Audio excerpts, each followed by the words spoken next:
Өнгөрсөн 2023 оны 11 сард штэ энэ хувийн цэцлэх үйлчилгээг одоо хөдөлмөршөлтөй хүний эрхийн тухай хуулийн 32 дугаар заалтанд байдаг л да. Тэгээ энийг одоо хөдөлмөршөлт иргэдийн маань хэрэгжүүлэх гээд нэлээд тэрээр 19 эдэргээ төвслүүдийг одоо бид нар хөдөлгөөнийг бас өрнүүлж ирсэн.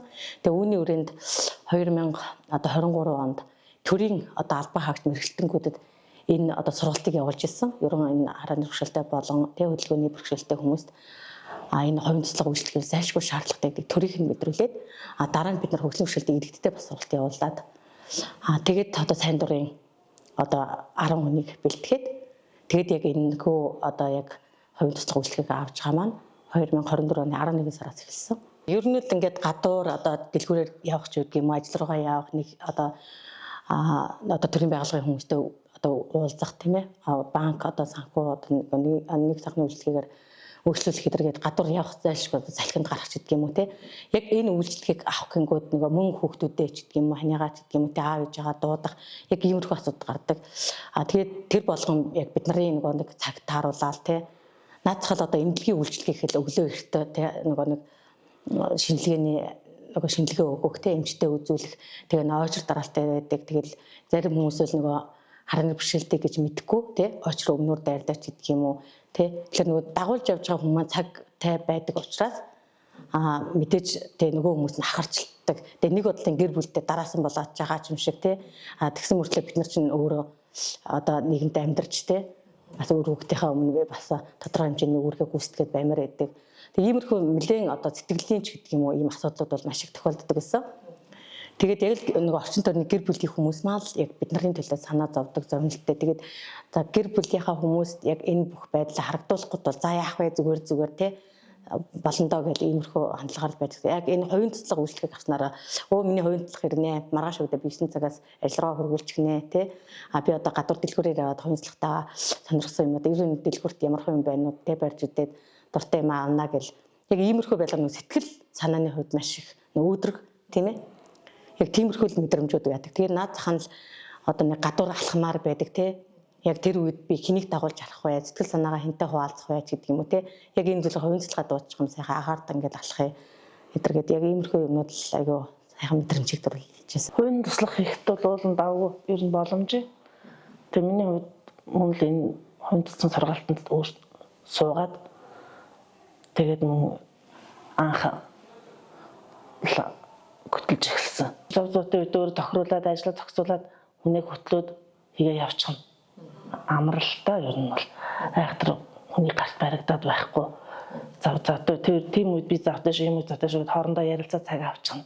Одоо харааны бэрхшээлтэй одоо хүмүүсийг хөтлөх гэдэг маань ер нь л их арай нөгөө юу одоо мэдрэмжтэй те амар гэх юм уу да. Тэгэхээр нэг айхтар санаа зовоод гол нь бид нар нэг сургалтанд явж байхад хараагүй хүнийг яаж хөтлөх вэ? Тэгээ сургалтанд хамрагдсан байна. Тэгээ ямар зүйлсийг болох вэ? Ерөнхийдөө нөгөө найз шиг л болчдөг.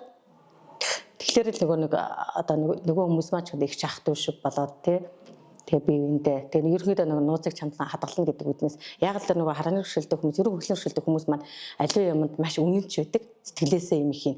Яг бусад өөрсдөө бусад хүмүүсийг бодчихдог учраас яг бид нарны тэр бодолд яг юугаар нөгөө байлах гэдэг юм уу бидний хувьд бол нөгөө үнэ ч гэсэн тэгж боддог. Яг тэр утгаараа яг найз чаваал яг харилцаж байгаа шиг л байгаад явчихвал ерөнхийдөө нэг айхтар хүн юу яагаад ахал асуудал гайгүй.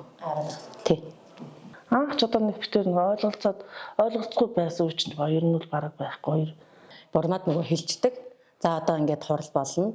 Тэгэхээр одоо бид намайг хаан суулгахгүй тий өмнө юу байгаад тайлбарлаж өгөөрэй тий ямар хүмүүс ирснийг хэлээрэй гэд тий тэгээ би одоо үг хэлэх болвол бурмаа намайг хөтлж гарна.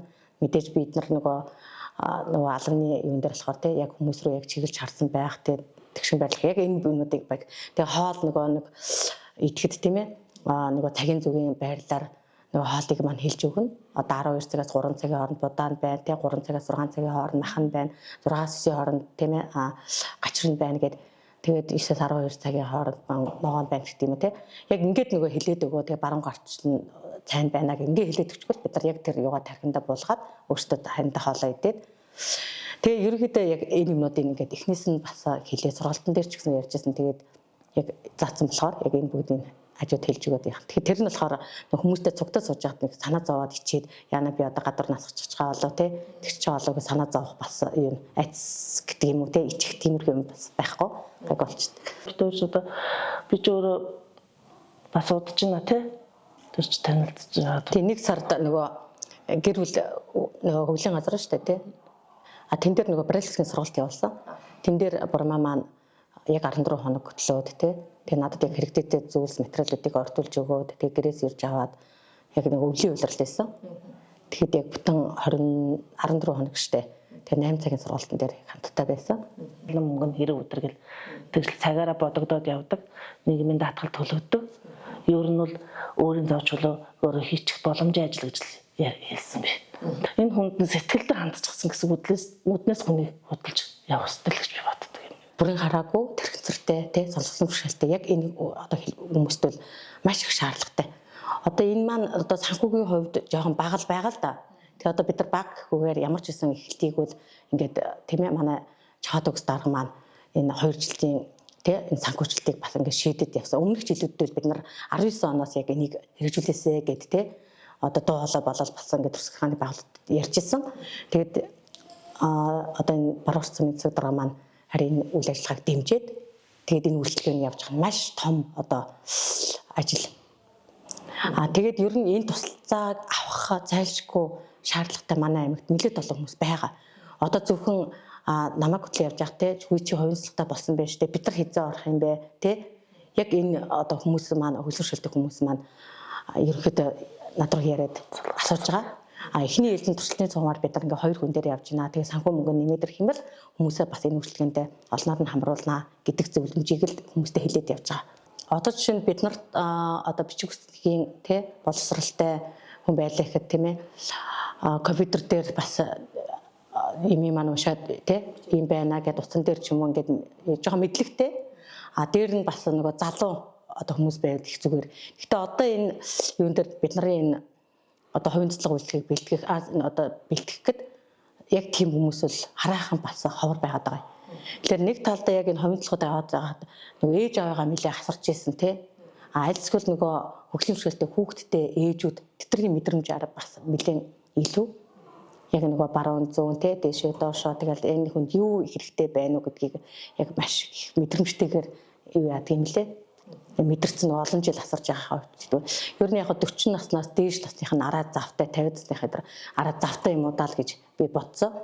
Тэгэхээс үл ер нь яг бид нарт бол мэдээж залуу хүмүүсээс те мэдээллүүдийг одоо олж авах тийм ээ. Тэднийг одоо шинэ мэдээлэл авах те ямар хөө юм те тэр хүмүүс чи бид нарыг бас нөгөө нэг сэтгэл санааны хувьд ч гэндээ те одоо чи ийм байгаа штэ та ийм байна гэдэг тэг зөвлөж хэлэх юм дээр бас илүү юм шиг зүгээр санагдчихсэн.